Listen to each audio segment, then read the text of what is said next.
Salut! Alors aujourd'hui, on va parler d'une petite actualité. Donc, c'est en train d'être devenir redondant. Nouvelle tentative de homejacking au domicile de la présentatrice du 20h de France 2, Anne-Sophie Lapix, dans le 16e arrondissement de Paris.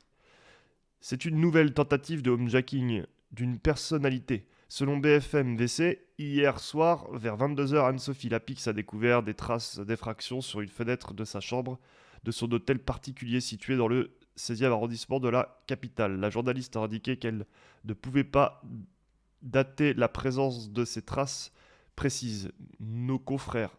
Précisent nos confrères. Alerte, un équipage de policiers s'est rendu chez la présentatrice du 20h de France 2. Des prélèvements ont été effectués, la police scientifique, pour trouver la présence de traces génétiques. C'est la deuxième fois que Anne-Sophie Lapix est victime d'une tentative de homejacking le 21 janvier dernier. Des personnes avaient tenté de pénétrer dans son domicile. 5 personnes avaient été interpellées avant d'être mises en examen et incarcérées. Donc, on peut voir qu'en ce moment, les homejacking chez les personnalités, que ce soit les footballeurs ou les présentateurs ou les personnes qui au final sont aisées financièrement, se multiplient. Comme j'ai envie de vous dire, les cambriolages se multiplient aussi chez les personnes, on va dire, chez les gueux, quoi, hein, chez nous. Donc en gros, il faut pouvoir se prémunir. Donc je pense que ces gens-là ont un petit peu plus de moyens pour pouvoir se permettre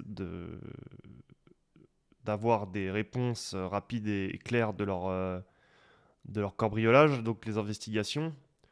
On peut voir qu'il y avait eu un homejacking chez Jean-Luc Reichmann, sous le choc après une tentative de homejacking. L'animateur de TF1 a été présent avec sa fille à son domicile de Neuilly-sur-Seine dans la nuit de mercredi 28 février, quand les cambrioleurs ont tenté de s'introduire chez lui. Donc vous voyez qu'ils sont tous en train de se faire homejacker. Il y a aussi le gardien du PSG qui s'est fait homejacker. Voilà, donc les homejacking, 5 questions sur les cambriolages dont ont été victimes plusieurs célébrités. Donc vous voyez qu'on est quand même sur quelque chose d'assez redondant. Donc ce qui me paraît plus ou moins assez ça annonce quand même des choses qui font assez peur. Bon, après, moi, je peux pas forcément dire que. Vous voyez, c'est toujours la même problème. Ce phénomène indique des homejacking issus de l'anglicisme se multiplient en Île-de-France. Dans les années 1990, cela touchait en particulier les propriétaires de grosses voitures de luxe, explique le chef de la brigade répressive du banditisme à la direction régionale de la police judiciaire, Philippe Franchet, sur BFM. D'après lui, si les stars sont particulièrement ciblées par ces vols pendant que les personnes est chez elles, c'est parce qu'elles représentent des cibles faciles. C'est surtout qu'elles représentent des cibles pétées d'oseille. Donc on va pas se mentir. Je pense que les hauts bandits, les grands bandits, si vous voulez, du grand banditisme, qui sont préparés et qui ont des techniques, euh, vont s'attaquer maintenant à ce genre de personnes, d'accord? Directement aux stars, puisqu'ils savent ce qu'elles possèdent, contrairement à des personnes lambda qui sont dans le 16e qui doivent posséder des choses, mais là au moins on le sait. Et puis nous, on doit avoir des cambriolages, ça doit plus être des personnes beaucoup plus issues de l'immigration ou issues d'une pauvreté assez, assez basse, et du coup qui vont chez des particuliers en ville, des appartements médiocres, ils vont voler trois claquettes, une brosse à dents, et on se retrouve, nous, à se démerder. La problématique dans les homejacking ou la problématique dans les cambriolages, c'est qu'en fait, tu peux rien faire. Voilà. Au mieux, tu peux te posséder une gazeuse. Au mieux, tu essayes de faire des choses, mais il n'y a pas grand-chose qui peut se passer. Le problème étant, c'est que les homejacking, à la finale, sont redondants et ça va continuer. Donc, personnellement, quand tu as beaucoup de thunes, bah, c'est le risque, hein, c'est pas nouveau. Les gens qui se font cambrioler, bah, c'est pas nouveau, mais on a un phénomène qui s'amplifie par rapport au homejacking, par rapport aux stars. Je pense que ça a dû aussi, c'est dû à une pauvreté grandissante en France quand même, parce qu'il y a quand même de plus en plus de personnes qui recherchent l'argent facile. Alors pauvres, oui ou non, mais ils recherchent quand même l'argent facile.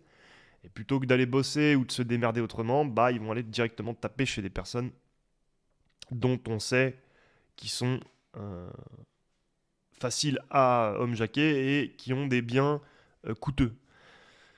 Donc, pour ces gens-là, je pense que ça va aller très vite, entre guillemets, les procédures, je l'espère. Moi, ce qui me fait le plus chier, c'est que pour des personnes comme nous, je pense que si vous faites homejacker ou si vous faites cambrioler, ça va être un petit peu plus long. Voilà. Mais on peut constater que, ils sont suivis parce que là, ils disent bien que c'est dans son hôtel. Donc, c'est pas terrible. Ça, c'est pas voulu, enfin c'est pas intéressant de voir ce genre de nouvelles, je vous l'annonce parce que voilà, on fera des nouvelles un peu plus positives comme je vous l'ai dit, mais les homejacking au domicile des présentatrices, des footballeurs, des personnes facilement atteignables et qui ont de l'argent. C'est comme ça que ça se passe, c'est comme ça que ça va continuer à se passer, ça va s'empirer, je l'espère pas, voilà. Moi, ce que je vous préconise, c'est quand même de vous équiper un petit peu en matériel et chez vous. Hein. Maintenant, avec Amazon et toutes ces conneries, on a des possibilités de pouvoir pallier à certaines choses, ralentir les choses. Bon, nous, on n'est pas des cibles, voilà. Mais à penser que ces gens-là sont quand même des cibles beaucoup plus prisées par, je pense, des connaisseurs et des experts. Nous, on sera peut-être plus ciblés par des Roms ou des gens un petit peu plus... voilà. Bon, bah, je vous remercie de m'avoir écouté. Bon dimanche à tous et ciao!